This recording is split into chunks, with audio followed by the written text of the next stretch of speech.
To the FBI for North Carolina. Thanks for being here, Jim.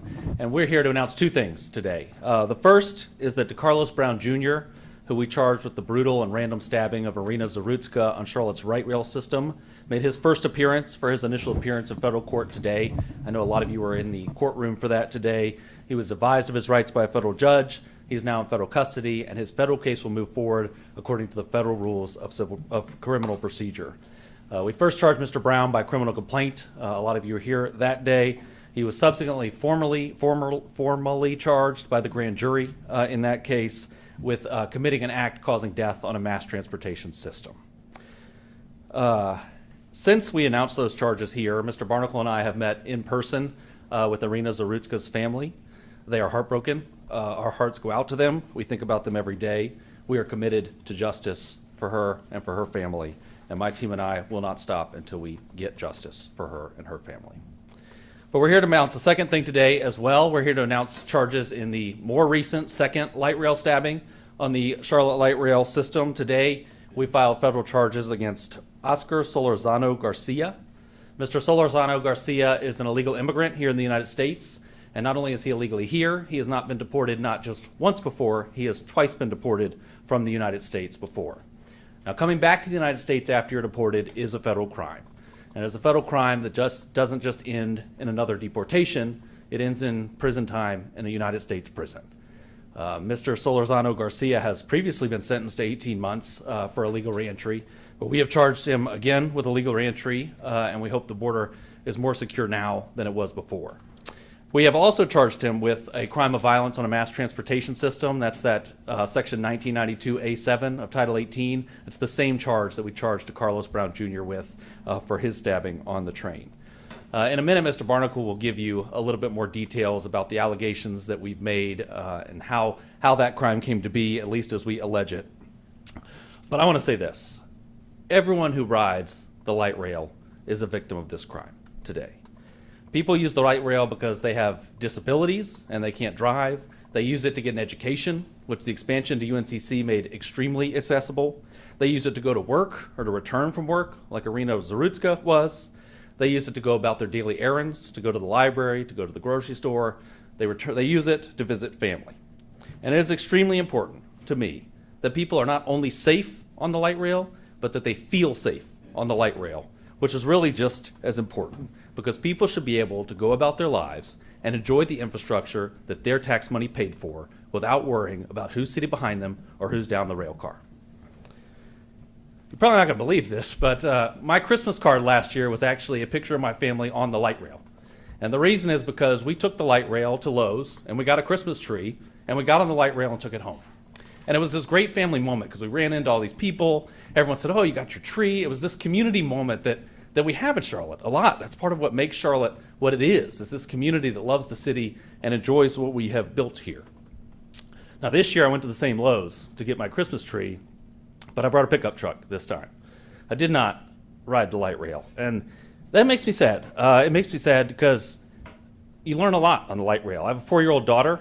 You encounter people on the light rail that are using the light rail for these opportunities that we talk about, that are using it to go to college, to get work, to obtain things that you could not obtain without that infrastructure in the city. And not only does she lose that lesson this year, but a lot of people in Charlotte are losing the opportunities that are brought by public transportation. And we've invested too much as a city to let that happen. The federal statute prohibiting violent acts on mass transportation systems exists for this reason. Those systems belong to the public. They must be safe, they must be accessible, and they must be free from violence. And we're going to do everything we can to make sure that is the case, at least here in Charlotte. I want to thank a lot of people today. First, I want to thank the Charlotte-Mecklenburg Police Department, our new Chief, Stella Patterson, who has put an emphasis on violent crime, particularly in our areas where we congregate, like Uptown and public transportation. Her department quickly made an arrest here. And this is the second light rail that's been made practically immediately afterward, which is impressive police work. I want to thank the District Attorney's Office and Spencer Merriweather, who brought charges quickly and detained the defendant on state charges. I want to thank Immigration and Customs Enforcement for working across agencies to make sure people like Mr. Solarzano Garcia are not here to commit these crimes. And of course, I want to thank the FBI for a very, very quick investigation so we could quickly bring these charges, which we brought by criminal complaint today. We have built a world-class city here in Charlotte. There's no question about that. But that will all be lost if our residents and visitors alike do not feel safe when they go about their daily lives. But the federal government is here to make sure that those who use public transportation, those who rely on public transportation, can safely do so, and not just safely do so, safe when they do so, because everyone deserves to enjoy all that Charlotte has to offer. I'll now turn it over to Mr. Barnacle, who'll talk a little bit more about the incident itself. Thank you, Russ. Jim Barnacle, the FBI Special Agent in charge here in Charlotte and overseeing North Carolina. 2 months ago, I stood in this exact spot with U.S. Attorney Ferguson to announce federal charges related to the tragic murder of Irina Zarutska last August. Irina's family has publicly expressed their concerns upon hearing someone else was stabbed on the light rail. And our hearts go out to her family again. In this case, Good Samaritans rendered aid to the victim and gave CMPD officers a detailed description of the alleged attacker, which helped those officers arrest the suspect within minutes. The person charged in this crime, Oscar Solarzano Garcia, never should have been in Charlotte or ever been in this country. He had been deported twice. I'll detail his prior criminal history in a minute, but first I want to read from the criminal complaint about the night of December 5th. The first calls came into 911 or 911 at approximately 4:49 p.m. A witness told the Charlotte-Mecklenburg Police Department Solarzano Garcia got onto the train at the Scaly Bark Road Carson Boulevard station and that he appeared to be intoxicated and was being belligerent. The witness went on to say the victim and Solarzano Garcia got into a verbal altercation on the 9th Street station and stated as the train began to arrive at Parkwood Station, Solarzano Garcia pulled out a long knife and a red sheath from the right side of his pocket, his pants. The witness said the knife was at least 12 inches long. They stated Solarzano Garcia stabbed the victim in the chest with a knife, then dropped the knife on the ground, picked it back up, then got off the train and jumped over a black chain link fence and ran up North Brevard Street. CMPD arrested him quickly, and our agents began working with their detectives. The FBI reached out to our partners at ICE and discovered Solarzano Garcia has a criminal history in the United States dating back to 2012. He's used at least 4 aliases. Here's what I can tell you about his previous encounters with law enforcement.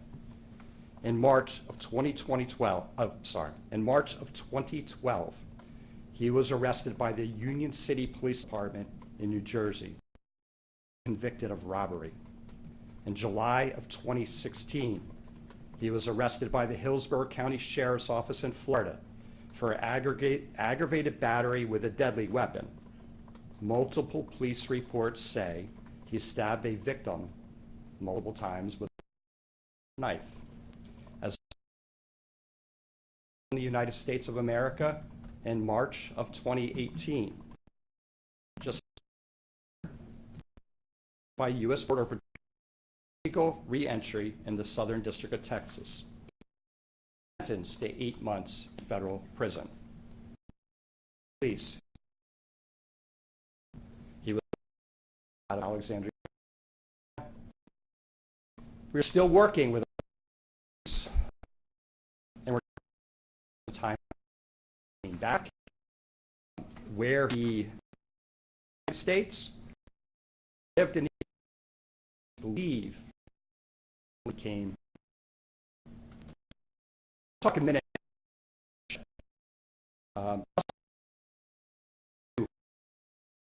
Patterson announced a new initiative called Operation Safe Season. Simultaneously, a few weeks ago, the FBI Operation Coast to Coast. And it's very nice we have these two operations running at the same time. And they are to fight violent crime across the United States. Here in this city, we are working with CMPD under the command of Estella Patterson, and we are supporting the initiative to reduce violent crime. And last week, she surged police to the uptown area. And you'll have to talk to CMPD about the details of that. But I can tell you that the FBI's Violent Crime and Safe Streets task forces were out last weekend. And they worked cases jointly with CMPD. And we are pleased to announce today that we have referred 6 cases to the U.S. Attorney's Office here in the Western District of North Carolina. And those were 6 people that were felons in possessions of firearms. Of those 6 people, 2 stolen firearms were recovered. 1 firearm was being possessed by a gang member, and a firearm had its serial number scratched out. The weapon was altered. We've got a crime problem across North Carolina. There are many agencies committed to working federal crimes and to working state and local crimes. We met earlier this week with all the federal partners here in North Carolina. The State Bureau of Investigation also attended that meeting, and the U.S. Attorney's offices from North Carolina and South Carolina. And we talked about addressing violent crime and crime and the plight brought to us by drugs and the cartels. So we look forward to future collaboration and more arrests. Today, circling back to what we had, as U.S. Attorney Ferguson said, people should be able to ride this light rail. They should be able to go home from work. They should be able to go out to to town here. They should be able to get home each evening, and it should be safe and secure. And unfortunately, it is not. We had a terrible situation, and thankfully, we did not lose another life. That is all I have. Turn to Russ for questions, perhaps. Sure, thank you. We're happy to take any questions you've got. Mr. Ferguson, you with Queen City News here in Charlotte. Earlier this week, the sheriff placed some onus on DHS because Mr. Solarzano wasn't caught up in the Operation Charlotte's web in the past weeks. Has DHS explained why he was not on that list of their detainees or pickups? No, well, here's the thing about illegal immigration. There's no record of these people coming into the United States or being in the United States or where they are in the United States. So there's not a list of illegal immigrants we can go down and arrest them all, or we would do it. And that's why the CBP operation sometimes seemed a little hectic at times, because it is a very difficult crime to detect.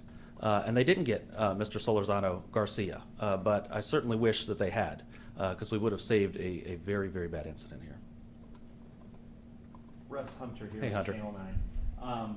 We have heard that there could potentially be gang affiliation and ties with Mr. Solarzano. Can you speak on that? Are there indeed gang ties with him? So this investigation is ongoing. There are some initial indications there may be a gang relation, tattoos and things like that that would be consistent with MS-13, but we have not confirmed yet whether there are any gang affiliations here, and that's the FBI is actively working on that. And I know you spoke to the second question, the re-entry charge. He got past it once, I guess, with the actual charge of it. Do you think it's going to stop him this time? Or what needs to be done further? Yeah, that's a great question. He did serve 18 months before and came back, so it didn't stop him that time. We're looking to get a much longer sentence this time, and I hope send a message with it.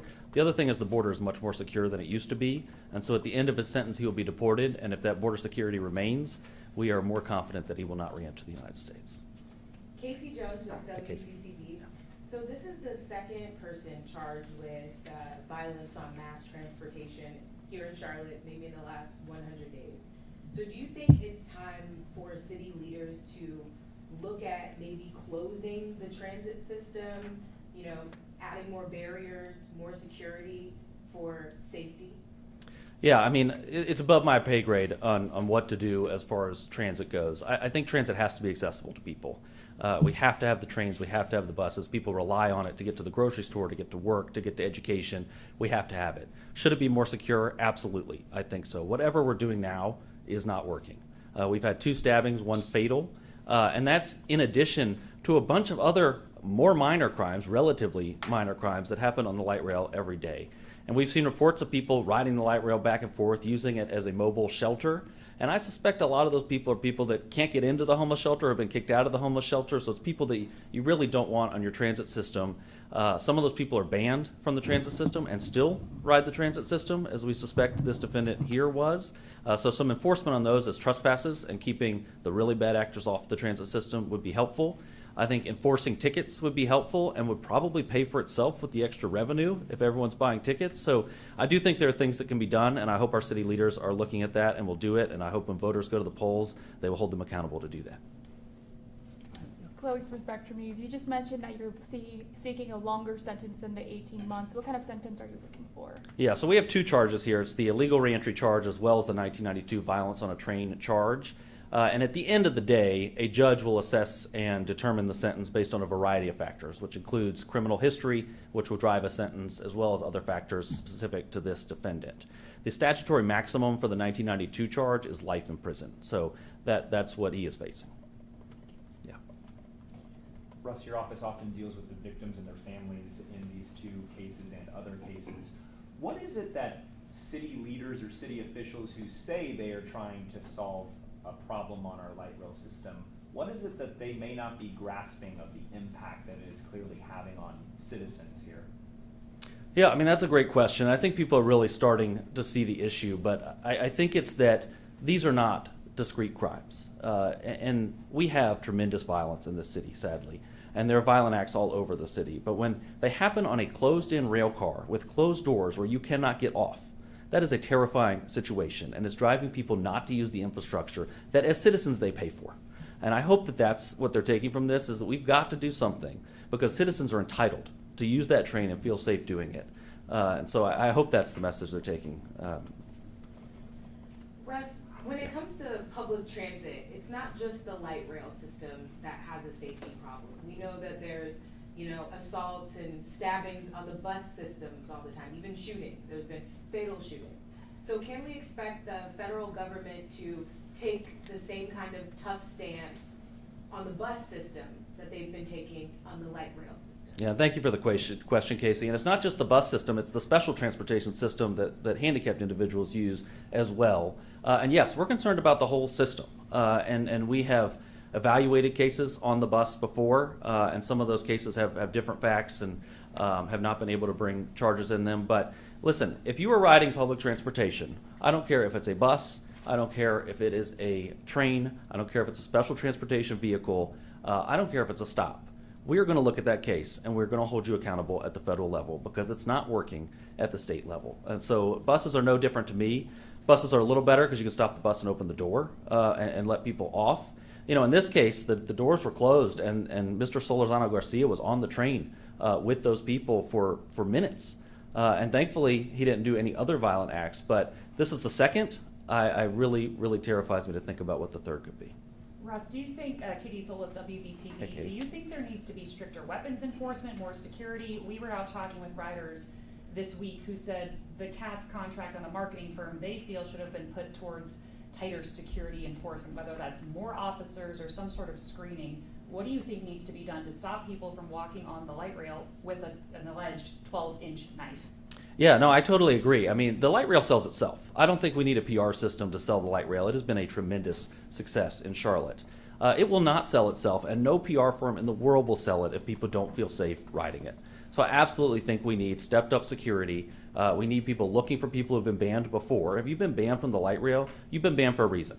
They don't go around the light rail banning people here and there. They ban you because you've done something on there and you should not be on the train. So extra security should be enforcing those bans. If there was an officer on that train when this happened, I think this incident could have been avoided. Because Mr. Solarzano Garcia got on, allegedly inebriated, causing trouble, causing a ruckus for everyone on the train. This victim, we allege, stood up to him and ended up stabbed. But if security had been on the train, they could have kicked him off before it rose to that level. So I absolutely think that would be a step in the right direction. Thank you, Katie. Russ, to put a bow on this, Yeah. When we were here 2-ish plus months ago, I think a lot of people were saying this was a one-off case. Now that we're here all over again, do you believe the transit system is safe? Yeah, I wish that were a one-off case, and I was one who thought that as well, and couldn't believe we had a second stabbing, especially after there's been some attention and some stepped-up efforts here. So, is the light rail safe? I told you I didn't go on it this year to get my Christmas tree. I don't know if the light rail is safe. It probably depends on what car you're in, what time of day, and where you're going. But what I can tell you this, it doesn't matter to me.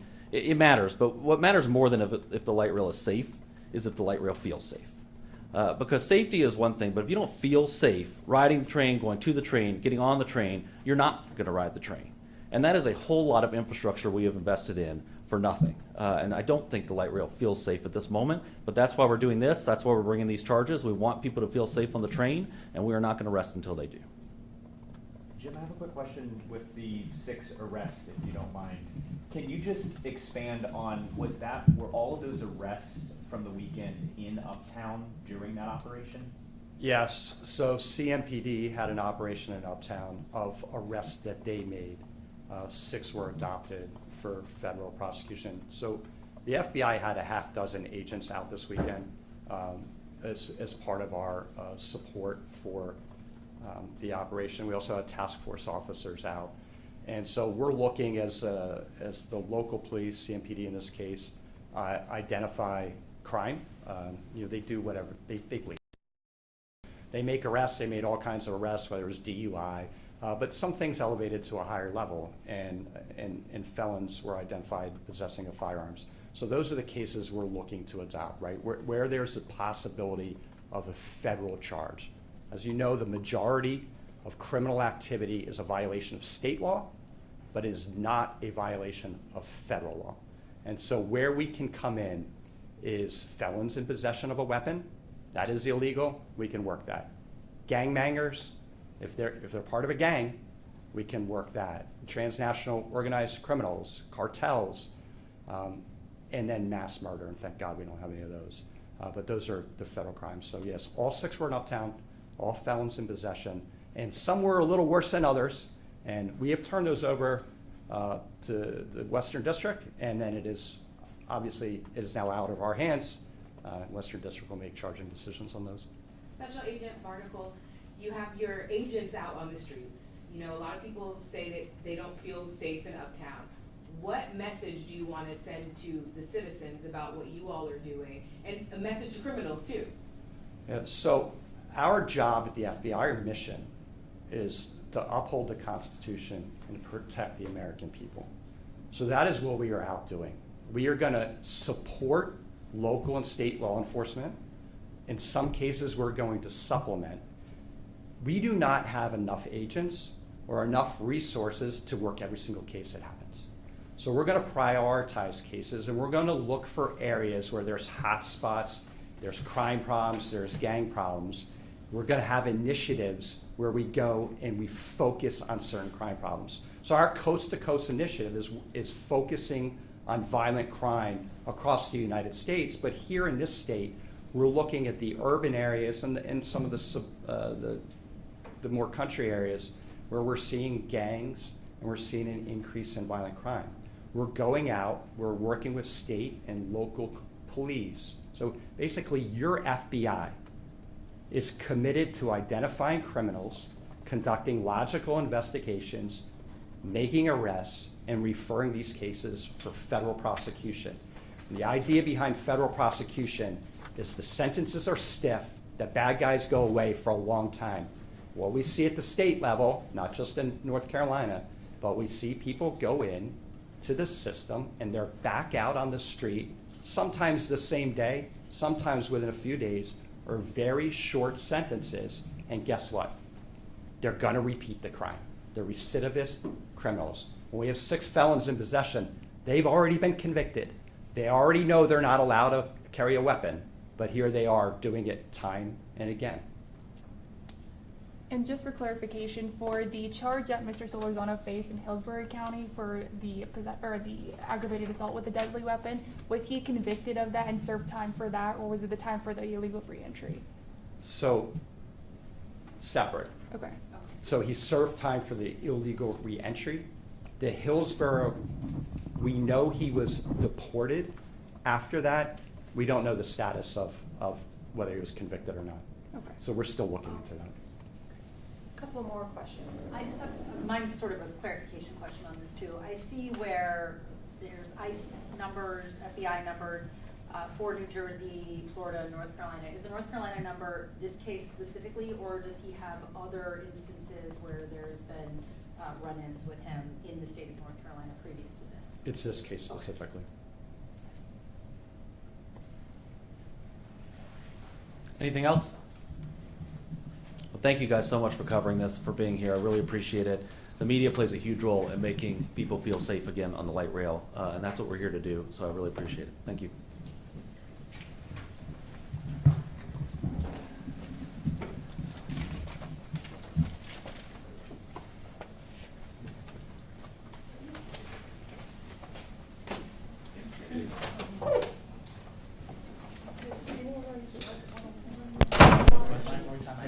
Sure. Yeah, sure. Hey, Chris. Oh, yeah, thank you, I appreciate it. Yeah.